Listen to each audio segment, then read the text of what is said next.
Sir నమస్కారం sir. నమస్తే అండి. సార్ పూనం కౌర్ మరోసారి ఒక ట్వీట్ చేసింది. ఇది ఇంకోసారి చర్చనీయాంశంగా మారింది. అంటే రీసెంట్ గా తను ఫ్లైట్ జర్నీ చేస్తున్నప్పుడు ఒక హీరోయిన్ కలిసిందని, ఆ హీరోయిన్ ఒక హీరో తనను వేధిస్తున్నాడని చెప్పి బాధపడిందని చెప్పేసి ఈమె ట్వీట్ చేశారు. ఆ హీరోయిన్ మళ్ళీ తనతో పాటే యాక్ట్ చేసిన ఒక సోషియో ఫ్యాంటసీలో యాక్ట్ చేసింది. సో ఆ హీరో ఇబ్బందులు పెడుతున్నారు, ఇప్పటికీ ఇబ్బందులు పెడుతున్నారు, ఎక్కడ పడితే అక్కడ వెంబడిస్తున్నారు అని చెప్పేసి తను ఇండియా వచ్చినట్టు కూడా ఎవరికి చెప్పొద్దని తినకు చెప్పినట్టు కూడా ఈమె చెప్తుంది సార్. సో మరి ఈ ట్వీట్ మరోసారి చర్చనీయాంశం మారింది. ఎవరా హీరో ఎవరా హీరోయిన్ అని చర్చించుకుంటున్నారు. మీరు ఏం చెప్తారు సార్ ఈమె ట్వీట్ల పర్వం గురించి? అంటే ఒక క్లారిటీ ఇచ్చి ఉండొచ్చు. ఓకే, అంటే ఇప్పుడు ఒక వాతావరణం ఉంది మార్కెట్లో. ఇది హీరో సెంట్రిక్ ఇండస్ట్రీ అనేది ప్రపంచంలో అందరికీ తెలిసిన విషయమే. సినిమా పరిశ్రమ హీరో కేంద్రంగా నడుస్తుంది. దానికి కారణం ఏమిటి అంటే మనది పురుషాధిక్య ప్రపంచం కాబట్టి. సో హీరోయిన్ సెంట్రిక్గా సినిమాలు ఉండవు. అందుకని హీరోయిన్ గ్లామర్ మీద సినిమా ఆడినా కానీ హీరో గారికే క్రెడిట్ ఇస్తారు. ఇది వాస్తవం. ఈ వాస్తవం ఆధారంగా ఉన్నటువంటి పరిశ్రమలో హీరో మీద దాడి చేస్తూ ఒక హీరోయిన్ చాలా ఓపెన్గా ఆయన ఏమిటి అనేది ప్రపంచానికి తెలియజేసే పద్ధతిలో ఒక ఉత్తరం రాసి దాన్ని పబ్లిక్ డొమైన్లో ఉంచి ఒక డిస్కసివ్ పాయింట్గా మార్చినటువంటి ఒక సందర్భం ఇది. ఈ సందర్భాన్ని తనకి అనుకూలంగా మలుచుకుంటూ ఆవిడ ఒక ట్వీట్ చేసింది. ఈ నేపథ్యం చూడకుండా పూనం కౌర్ గారి ట్వీట్ను విడిగా చూడటానికి అవకాశం లేదు. ఓకే, ధనుష్ వర్సెస్ నయనతారకి మద్దతు ప్రకటిస్తున్నటువంటి హీరోయిన్లు, మౌనంగా ఉన్నటువంటి హీరోలు అనే వాతావరణం నడుస్తోంది. ఇప్పుడు దాని మీద చర్చ జరుగుతోంది. ఆల్రెడీ విఘ్నేష్ శివన్ ఒక 2 ట్వీట్లు పెట్టి డిలీట్ చేశాడు. ఈ డిలీట్ చేయటం వెనకాల ఏముంది? ఇండస్ట్రీ పెద్దలు ఉన్నారా? ఈ లెటర్ కూడా రేపు ఎల్లుండో మాయం కాబోతోంది, ఈ వివాదం ముగియబోతోంది అని ఒక వాదన. రెండోది, ఆయన 100 కోట్లకు పరువు నష్టానికి వెళ్ళే అవకాశం ఉంది అని ఒక వాదన నడుస్తున్నాయి. ఇది రగులుతున్న టైంలోనే సుచిత్ర అనేటువంటి ఒక సింగరు అసలు ఇతను వేధించని మహిళ ఉందా ఇండస్ట్రీలో అని ఒక కామెంట్ చేసింది. 150 మంది మహిళలను ఆయన హెరాస్ చేశాడు అని వాడు ఒక ఫిగర్ కూడా ప్రకటించింది. అంటే దానికి ప్రాతిపదిక ఏమిటి? యావరేజ్గా ప్రతి సినిమాలోనూ 3 మహిళలు ఉంటే ఆ 3ని ధనుష్ వేధించి ఉంటాడు కాబట్టి 50 × 3 150 అన్నారు. ఇలా ఎవరి పద్ధతిలో వాళ్ళు మాట్లాడుతున్నారు. అంటే తగిన వాతావరణంలో తగిన ప్రకటన ఇవ్వటం ద్వారా గుర్తింపులో ఉండటం అనేది ఒక ప్రోగ్రాం. తనని తాను లైవ్లో ఉంచుకోవటం కోసం పూనం కౌర్ ఈ ప్రస్తావన చేశారా ఇప్పుడు? అంటే ఒక హీరో ఒక హీరోయిన్ని వేధించాడు. హీరోలు హీరోయిన్లను వేధించడం అనేది కొత్త కథ కాదు. అంటే ఇప్పుడు ఆవిడ చెప్పిన సోషియో ఫ్యాంటసీ అంటే నాగవల్లి అనుకుంటే వాళ్ళిద్దరూ ఉన్నారు దానిలో. ఆ సినిమా హీరో ఎవరు? వెంకటేష్ గారు. సో వెంకటేష్ వచ్చి లైన్లో నిలబడతాడు. ఇప్పుడు ధనుష్ పక్కన. ధనుష్ నటించినటువంటి ఒక తమిళ సినిమా తెలుగు రీమేక్లో ఈయన చేశాడు, అసురన్ చేశాడు కదా. సో ఆ కేటగిరీలో వెంకటేష్ని పెట్టేసిందా అనే అనుమానం వస్తే అది ఇబ్బందికరమైన వ్యవహారమే.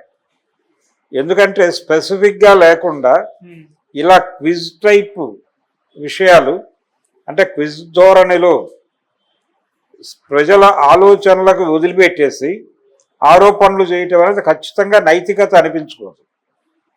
ఇప్పుడు ఆవిడ చాలా స్పష్టంగా నయనతార, ఇదిగో బలానా రోజున నీకు నా మీద ఈర్ష్య మొదలైంది, ఆ రోజున నువ్వు నన్ను కామెంట్ చేయటం మొదలుపెట్టావు ఒక సినిమా ప్రీ రిలీజ్ ఈవెంట్లో అని చాలా కేటగారికల్గా పద్ధతిగా రాసుకుంటూ వెళ్ళింది ఆవిడ వివరణాత్మకంగా. అది కదా చేయవలసిన పని. అది కాకుండా ఏది మాట్లాడినా అది ఎవరికో ఒకరికి ఒక్కొక్కడు ఒక్కొక్క దానికి ఆపాదించుకుంటారు.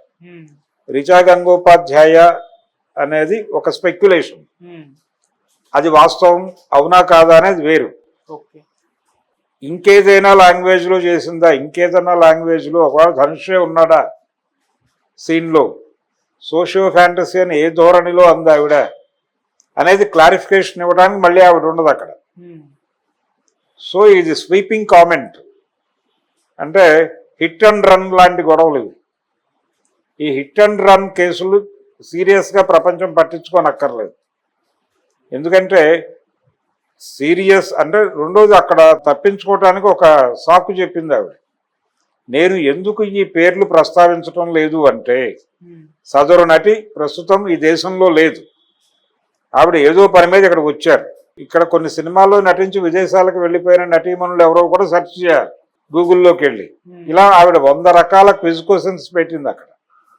ఆవిడ అనుకోకుండా ఇండియా వచ్చిన సందర్భంలో, అనుకోకుండా తనని కలిసినప్పుడు, అనుకోకుండా వచ్చిన ప్రస్తావనలో ఒక హీరో, మనిద్దరం కలిసి నటించినటువంటి సినిమాలో నటించిన ఒక హీరో నన్ను స్టిల్ వేధిస్తున్నాడు అని ఆవిడ చెప్పినట్టుగా ఈవిడ ప్రపంచానికి చెప్పింది. దీనివల్ల ఏమిటి ప్రయోజనం?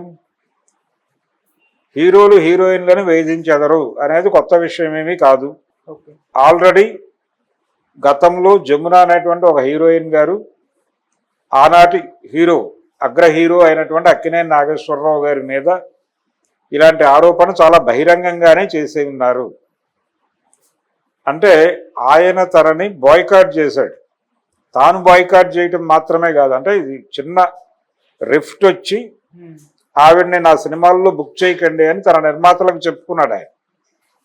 ఆయన చేయటం మాత్రమే కాకుండా తన సహనటుడైనటువంటి నందమూరి తారక రామారావు గారిని కూడా కన్విన్స్ చేసి ఆయనకి ఈ వివాదంతో సంబంధం లేదు, వారి ధోరణిలో వారు ఉండేవారు. ఆయన దగ్గరికి వెళ్ళి క్రమశిక్షణ తప్పి ప్రవర్తిస్తోందనే సాకు చెప్పి, మీరు కూడా బుద్ధి చెప్పాలి కదా అన్నగారు, మీరు కూడా బాయ్కాట్ చేయండి అంటే చేశాడు ఆయన, కామౌసు అనుకుని. ఆయన దగ్గర ఎవరు మొదట వెళ్ళి చెబితే అది వింటాడు ఆయన. తర్వాత వాళ్ళ ఆర్గ్యుమెంట్ చెప్పుకున్నా వినడు. అదొక గొడవ, అదొక ధోరణి ఉండేది ఆయన దగ్గర. అందుకని వారు కూడా విన్నారు. తర్వాత చక్రపాణి గారు, కేవీ రెడ్డి గారు కోప్పడితే వీళ్ళిద్దరూ కంట్రోల్లోకి వచ్చి మళ్ళీ నటించారు. కానీ ఆ వివాదానికి కారణం ఏమిటి? ఆవిడ క్రమశిక్షణ లేకుండా బిహేవ్ చేయటం అనేది చెప్పారు వీళ్ళు. నాగేశ్వరరావు గారు చెప్పాడు. కానీ వాస్తవం అది కాదు అనే విషయం ఇండస్ట్రీలో అందరికీ తెలుసు. జమున గారు నర్మగర్భంగా చెప్పారు. అంటే ఇంటిమేట్ సీన్స్లో కొంచెం ఇబ్బందికరంగా ఆయన బిహేవ్ చేసేవారు అనేది ఆరోపణ. ఇది ఆవిడ చెప్పడానికి కొంచెం ఇబ్బంది పడేవారు. అంటే హీరో వర్షిప్ ఉంటుంది, హీరో సెంట్రిక్ ఇండస్ట్రీ కాబట్టి ఇలాంటివి మాట్లాడితే అదంత బాగుంటుందా బాగోదా, కెరియర్కి ఎలా ఎఫెక్ట్ అవుతుంది, ఇలాంటి ఆలోచనలు ఖచ్చితంగా ఉంటాయి. అందుకని మాట్లాడు. ఈ అణిచివేత కొనసాగుతుంది. ఈ అణిచివేత ఉంది కాబట్టే ఇప్పుడు నయనతార మాట్లాడగానే అంతమంది హీరోయిన్లు స్పందించారు. అంటే మనలో ఒకళ్ళు మాట్లాడేవాళ్ళు కూడా ఉన్నారు అనేటువంటి ఒక అప్రిసియేషన్ కనిపించింది. కాబట్టి ఇంకా ఓపెన్ డిబేట్లు పెట్టుకోవచ్చు, ఏం కాదు. అంటే ఇది ఓపెన్ అయిపోయిన తర్వాత ఇంకెందుకు మొహమాటం? బలానా సినిమా షూటింగ్లో నన్ను బలానా హీరో ఇబ్బంది పెట్టాడని చెప్పేయండి, యుద్ధం మొదలవుతుంది. ఇప్పుడు మొన్న జస్టిస్ హేమా కమిటీ నివేదిక మలయాళం ఇండస్ట్రీ మీదుగా అన్ని పరిశ్రమల్ని ఎలా కుదిపిందో, నయనతార ధనుష్కి రాసినటువంటి బహిరంగ లేఖ మొత్తం అన్ని చలనచిత్ర, అంటే అది టాలీవుడ్డా, బాలీవుడ్డా, మాలీవుడ్డా, కోలీవుడ్డా అనేది పక్కన పెట్టేస్తే మొత్తం చిత్ర పరిశ్రమలో ఉన్నటువంటి అందరు హీరోల ప్రవర్తనల మీద ఒక రివ్యూ జరిగిపోతుంది కదా, ఓపెన్ డయాస్ మీద. అది జరగాలి. అది జరిగితే ఈ ప్రమాదం కొంతవరకు తగ్గుతుంది. అంటే ఇలా గ్రాంటెడ్గా తీసుకుని హీరోయిన్లను ఇబ్బంది పెట్టుట అనేటువంటి కార్యక్రమం జరగదు. హీరోలు ఇబ్బంది పెడతారు, డైరెక్టర్లు ఇబ్బంది పెడతారు, ప్రొడ్యూసర్లు ఇబ్బంది పెడతారు అనేదే కదా హేమా కమిటీ నివేదిక చెప్పిన విషయం. ఇది కొత్త విషయం కాదు కదా. లైంగిక వేధింపులే కదా అక్కడ కూడా ఇష్యూ. దాని మీదే కదా మొన్నటిదాకా తెలుగు ఇండస్ట్రీలో కూడా గొడవ జరిగింది. ఇంకా నర్మగర్భంగా మాట్లాడుకోవడం ఏముంది, ఓపెన్గా చెప్పేసుకోవచ్చు. కాకపోతే ఆవిడ వద్దని చెప్పింది కాబట్టి నేను ఆ పేర్లు చెప్పడం లేదు అని ఒక సాకు చెప్పింది ఈవిడ. ఇది కొత్త విషయం ఏం కాదు, ఎవరైనా కావచ్చు. వీరు అవుతారు వీరు కారు అనేది ఏం లేదు, ఎవరైనా అయ్యుండొచ్చు. కాబట్టి ఆవిడ ఒక తేనె తుట్టని కదిపే ప్రయత్నం చేసింది తన వంతుగా. రెండోది, ఈ చర్చ జరుగుతుండగా ఒక వాతావరణం ఏర్పడి ఉన్నప్పుడు ఆ వాతావరణంలో తన ఉనికి చాటుకునే ప్రోగ్రామ్గా కూడా దీన్ని చూడొచ్చు. ఇది నిన్నో మొన్న జరిగిన ఇన్సిడెంట్ కదా ఆవిడ ప్రస్తావించింది. ఈ బ్యాక్ డ్రాప్ లో ఆవిడికి గుర్తొచ్చినటువంటి ఒక ఇన్సిడెంట్ ని కోట్ చేసి మాట్లాడింది.